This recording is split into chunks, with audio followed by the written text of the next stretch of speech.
ఇక ఆ పండితుడు ఒక మంచి వెర్రివాడు ఎక్కడైతే ఉంటాడో, ఏమీ తెలియనివాడు, ఎలాంటి శాస్త్రాలు, వేదాలు, పురాణాలు ఇవన్నీ కూడా తెలియని ఒక అమాయకుడు ఎక్కడైతే ఉంటాడో వాడిని వెతికి వివాహం చేయాలి అనుకున్నాడు.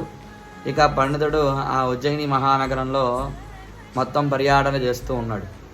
ఆ పర్యటన చేస్తూ ఉంటే ఒకరోజు ఒక వీధిలో ఒక వ్యక్తి చెట్టెక్కాడు. ఆ చెట్టుకున్న కొమ్మ మీద కూర్చొని ఆ కొమ్మను నరుక్కుంటూ ఉన్నాడు ఆ వ్యక్తి. ఈ పండితుడు ఆ యొక్క సన్నివేశాన్ని చూశాడు.